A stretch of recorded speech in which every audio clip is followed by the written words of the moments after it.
Bonjour et bienvenue à tous et à toutes dans ce journal hebdomadaire Le Tibet cette semaine. Je suis Pema Tsawang avec une nouvelle édition d'actualité sur le Tibet, sa sainteté le Dalai Lama et l'administration centrale tibétaine. Voici les titres de cette semaine. Sa sainteté le Dalai Lama adresse ses sincères félicitations au nouveau président de la République de Corée. Les dirigeants de l'administration centrale tibétaine assistent au 55e anniversaire de la fondation de la Bibliothèque des œuvres et archives tibétaines.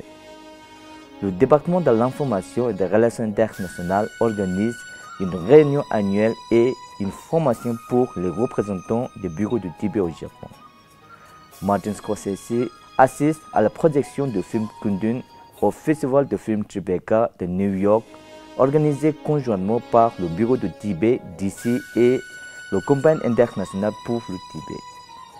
Twice et Moncode remportent le titre de le 30e Gyayum Chimo Memorial Gold Cup à Dharamshala. Le bureau du Tibet à Genève assiste à la conférence de l'ancien prisonnier politique Jamyang Chimba.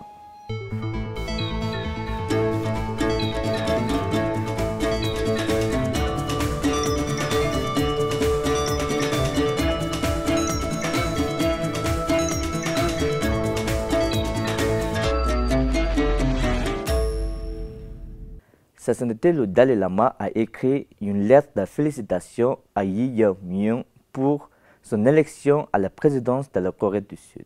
Sa sainteté lui souhaite de contribuer avec succès à un monde harmonieux et lui fait part de ses rencontres régulières avec des bouddhistes coréens en pèlerinage en Inde. Le 11 juin, la Bibliothèque des œuvres et archives tibétaines a célébré son 55e anniversaire de fondation dans la salle de séjour de l'administration centrale tibétaine. Sejong Pemba Tsering de l'administration centrale tibétaine est de l'invité principal, tandis que le président du Parlement tibétain en exil, Khenpo Sonam Tempe, est de l'invité spécial. Parmi les dignitaires présentes figuraient Kyabje Krite Rinpoche, la commissaire en chef de la justice Yishe Wangmo, le vice-président Joma Tsiri Tegan, le commissaire à la justice Dawa Pungye, le commissaire aux élections Lobsang Yishe, le commissaire à la fonction publique Karma Yishe, l'auditeur général Tashi Topkel et des membres du comité permanent du Parlement tibétain en exil. Cette raison à l'Assemblée, Sejong et le président du Parlement tibétain en exil ont félicité la Bibliothèque des œuvres et archives tibétaines pour ses remarquables réalisations dont la préservation de la culture tibétaine, des textes tibétains, des manuscrits et en particulier pour leur rôle inestimable dans les sphères religieuses et séculaires de la vie tibétaine.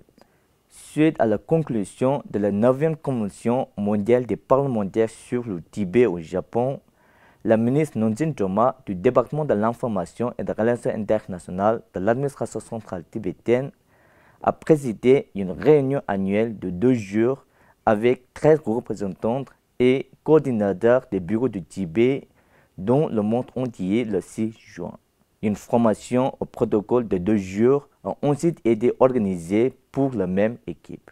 Lors de la réunion annuelle, la ministre Nonjin Joma a salué leur dévouement inlassable dans la défense du Tibet à travers le monde et a souligné l'importance d'une diplomatie stratégique visant 3 publics principaux, la communauté internationale, la population chinoise et le peuple tibétain. La formation au protocole destiné à la même équipe visait à lui donner une connaissance approfondie des normes protocolaires internationales, de la communication interculturelle, de la gestion des visites de haut niveau et de la diplomatie stratégique.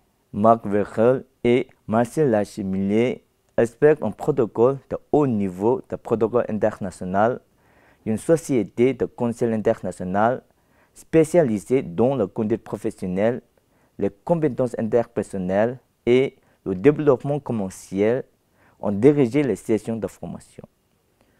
Le 6 juin, une projection spéciale du film Kundun sur le Tibet a eu lieu à New York dans le cadre du festival annuel de films de Tribeca, organisé conjointement par le bureau du Tibet à Washington, D.C. et la Compagnie internationale pour le Tibet. le célèbre cinéaste Martin Scorsese, qui a réalisé Kundun, a assisté à la projection et s'est adressé aux quelques 480 personnes présentées. Il a adressé ses vœux les plus sincères à sa sainteté à l'occasion de son 90e anniversaire et a rappelé comment Kundun avait transformé sa vie. Parmi les invités de marque, présents figuraient des membres de la famille de la cinéatrice défunte Melissa Mathieson, Jigme Gere, fille de Richard Gere, Michael Improli, membre de la distribution, Lisa Rinsler, directrice de la photographie, Thelma Schumacher, éditrice, ainsi que plusieurs acteurs tibétains de films Kundun. L'ancien Khalun Tiba, Tenzin Namgyal Tretong, fondateur de la fondation Danang, Lama Tsewang Rinpoche, directeur de la Shide Kunkyab Ling, Geshe Tashi Dorje, l'ancien commissaire à la justice Ngawar Rabgyel et l'ancien représentant Rinchen Dalo ont également assisté à la projection de films en Tonga invité. Tenjun Gyatso, président de la compagnie internationale pour le Tibet, a indiqué que, conformément à la désignation par le CACHA de juillet 2025 à juillet 2026 comme année internationale de la compassion pour commémorer le 90e anniversaire de sa sainteté, la projection visait à présenter le message de compassion de sa sainteté au public international par l'intermédiaire du film Kundun.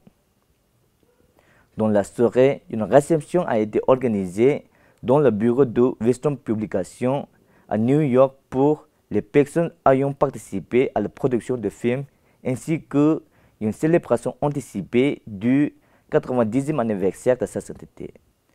Le 11 juin, DYCA Mongkot a remporté le trophée officiel de la 30e Gyayung Chemo Memorial Gold Cup sur le score de 31 contre TDL Balakopi, marquant ainsi sa deuxième victoire consécutive. La finale très attendue de la 30e JCM Gold Cup s'est déroulée au terrain de football Apatisivi à Dharamshala avec Hemraj Bhairava, commissaire adjoint du district de Kangra, comme invité principal et Tsering Angmo, secrétaire général de l'association de football du Ladakh, comme invité spécial.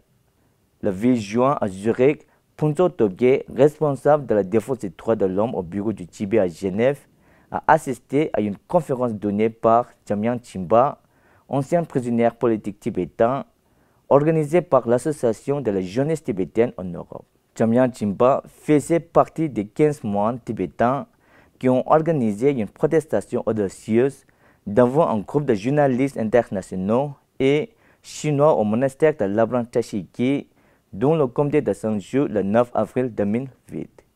C'est tout pour cette semaine. Merci d'avoir suivi Tibet TV. À la semaine prochaine.